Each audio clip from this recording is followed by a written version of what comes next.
Moi, je suis né à Obja. J'ai tout fait à Obja. Je suis né, j'ai fait ma communion ici, je me suis marié ici, je me suis marié à une Objatoise, j'ai travaillé à 2 km ici pendant 38 ans dans une entreprise, j'y revenais tout à l'heure. Et à un certain moment donné de la vie, on a des opportunités. Est-ce qu'on a envie de rendre service à sa commune et de s'impliquer pour sa commune? J'ai dit oui, pourquoi pas. Quel métier vous avez fait avant? Donc j'étais cadre salarié dans une entreprise, à Perlim, si ça vous dit quelque chose, à Saint-Olaire. Tu connais? Oui, mon père il travaille là-bas. Et bien voilà. Donc j'y suis resté 36 ans. Et j'étais directeur adjoint de la coopérative, je m'occupais des ressources humaines, de l'administratif, de la finance.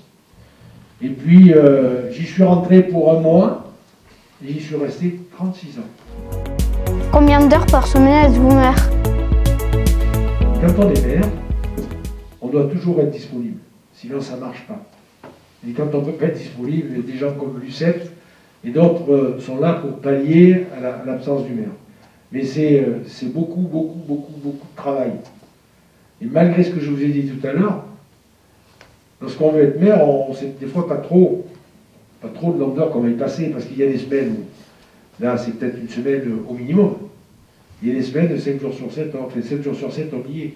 Donc le nombre d'heures, c'est celui-là. Et rappelez-vous, pour être maire, il faut aimer les gens. Sinon, je ne fais pas ça. Quelle est votre activité préférée en tant que maire? Moi, j'adore et j'aime bien le mouvement associatif. C'est quoi? C'est l'association. C'est ce qui tourne autour du sport, de la culture. Et là, on voit des gens. Ça, c'est intéressant. C'est l'échange qu'on a. Après, une activité préférée, c'est avoir du temps pour parler aux gens. Parce que, vous voyez, avec le Covid, ça fait 1 an, on ne voit pas les gens. Et ça manque. C'est une activité relationnelle. Après, ce qui est aussi intéressant, c'est faire des projets. La piscine, l'éco-piscine. Demain, on va rénover la salle des congrès, une grande salle multi-activités. Ça, c'est intéressant pour des élus de faire ça. Comment faites-vous pour rencontrer les gens d'autres communes et les connaître? Comment on rencontre les gens? On rencontre les gens lorsqu'il y a des manifestations, lorsqu'il y a des réunions. Par exemple, à votre collège, il y a 2 élus qui siègent. Bon, c'est le maire et Lucette, Madame par l'église, pardon. Et si le maire ne peut pas y aller, c'est une autre collègue. Donc ça, lorsqu'on va dans ces réunions, on côtoie les gens, on voit les gens. Il y a le marché du dimanche matin à Obja. Il y a le plan d'eau. Le plan d'eau où il y a beaucoup de gens, on y reviendra. Bon, c'est là où on rencontre les gens de la commune, dans les commerces. Il y a des manifestations, bon là maintenant depuis 1 an il n'y en a plus, mais à Obja il y a toujours eu beaucoup de manifestations. C'est là où on rencontre les gens. Quelles sont les actions dont vous êtes le plus fier? La fierté, c'est de faire avancer la commune dans l'intérêt général, c'est-à-dire pour tout le monde. Pour tout le monde. Les enfants, les jeunes, les ados, les adultes et les personnes âgées. Donc l'important, c'est quand vous faites des réalisations, des investissements ou des créations, il faut qu'il y en ait pour tout le monde. On va commencer par l'école. Les 2 écoles ont été rénovées, réhabilitées depuis 2007. Donc ça, c'est une fierté parce que les enfants, c'est important. C'est la vie, les enfants. C'est vous qui êtes après nous. Donc, nous avons fait ces rénovations. Ensuite, il y a eu l'espace loisir que vous connaissez et pour lequel vous avez ce document. Donc, derrière, vous avez l'espace loisir, je pense que vous le connaissez. Aujourd'hui, cet espace loisir, il est complété par la piscine et par tout ce qui peut se passer dans l'espace loisir. Là, oui, c'est une fierté. Pas que pour le maire, pour l'ensemble des élus. Comment faites-vous pour prendre du temps pour vous et votre famille? C'est compliqué. C'est compliqué. Je suis marié, je l'ai dit tout à l'heure. J'ai 2 grandes filles et j'ai 4 petits-enfants. Je ne les vois pas beaucoup. Il y en a une fille qui habite à Auja et une autre grande fille qui habite à Brive. Donc, c'est pas facile. Mais on le sait au départ. Je ne veux pas me plaindre, je le sais. Donc il faut essayer de trouver le consensus entre, je disais tout à l'heure, la mairie, lorsqu'il y a un repas de famille et qu'on vous appelle parce qu'il faut aller donner un coup de main à quelqu'un, il faut y aller. C'est au détriment de la famille. On va pas dire, c'est vrai. Et par contre, si un maire ou les élus le font, c'est qu'à un moment donné, on a été candidat aux élections pour être maire et pour être élu, pour passer du temps. Mais pas pour dire, hein, je suis élu, je suis maire, et non. Non, nous, c'est pas comme ça. Il y en a peut-être qui font ça, mais moi, je fais pas ça pour ça. C'est-à-dire qu'à un moment donné, les gens, nous, ils nous ont fait confiance. Combien êtes-vous payé pour être maire? Nous avons une indemnité, c'est pas comme un salaire, enfin, bon, c'est pas la différence, mais nous avons une indemnité qui est allouée par l'État en fonction du nombre d'habitants. Donc à Auja, il y a 3800 habitants. J'ai, moi, une indemnité de 1520 €.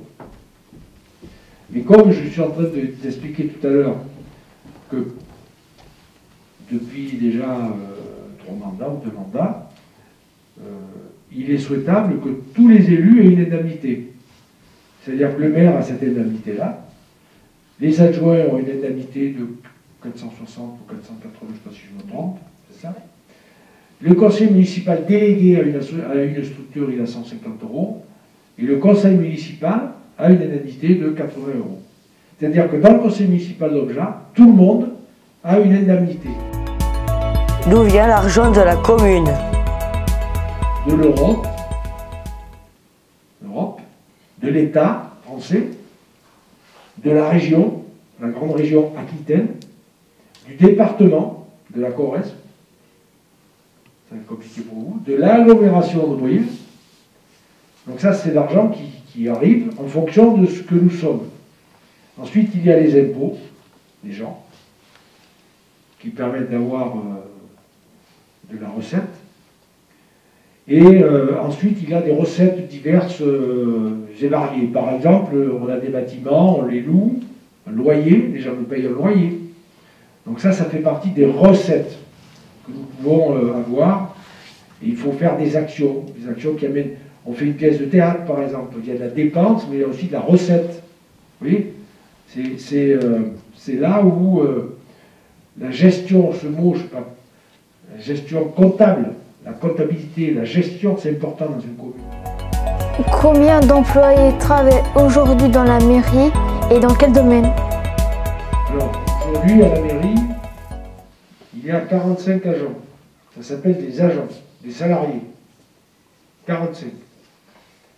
Et nous avons des activités, donc, des services techniques, la voirie, par exemple. Là, ils sont 14. Nous avons les services administratifs. Là, ils sont 15. Donc des chiffres comme ça. Il y a les écoles. Il y en a 10, 11. Donc à l'accueil de loisirs sans hébergement, voilà, il y en a 7 ou 8. La bibliothèque, on a une personne. À l'école de musique, Banda, on a une personne. Et là, ce qui nous fait les 45 personnes. Et il y a la moitié homme, moitié femme. Combien de temps avez-vous pris entre la décision de refaire la piscine et son ouverture? La piscine, on a eu l'idée en 2014. 2015, 2016, donc c'est il y a 4 ans, on a posé la réflexion totale. Donc à partir de 2017, on est allé chercher des recettes, des subventions, on est allé chercher des sous pour la faire. Et comme le projet était beau, on nous a donné des sous et nous avons mis 2 ans pour réaliser la piscine. Et le 15 juin 2019, l'ouverture de la piscine était en place. Donc on a mis 2 ans. Mais ça a pris, il y a 2 ans de réflexion, de travail avant, en amont, aller chercher l'argent, etc. Après il y a 2 ans de construction et après c'est ouvert. Depuis quand le plan d'eau existe et quel était le but de ce lieu? Tout a été construit là. Avant, c'était des prés. Ce n'était que des prés. Et l'ancien maire, M. Lagrave, dimanche après-midi, se promenait avec son épouse dans les prés et il y avait des chevaux qui campadaient.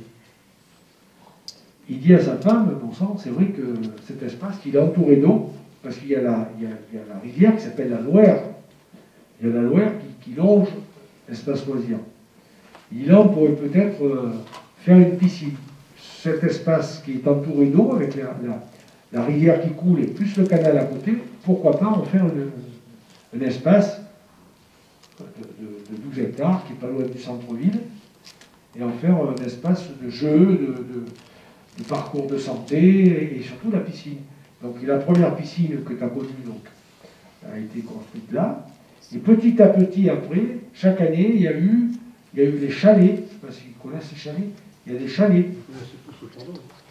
C'est tout ce qui est, vous l'avez dans votre... Vous les avez en haut, les chalets, tout à fait en haut. Vous les voyez en haut à droite. Voilà. Et après, plutôt plus haut, il a été fait la maison de retraite, la maison d'accueil pour les personnes âgées. Et encore plus haut, il y a eu le camping-car. Il y a une aire de 26 camping-cars. Donc petit à petit, il s'est créé des choses derrière cet espace où c'était comme plan d'eau, que des prés. Et ça, c'était en 1983. Donc ça veut dire que ça a commencé en 1985 derrière. Alors c'est loin, ça fait 15, ça fait 30 ans.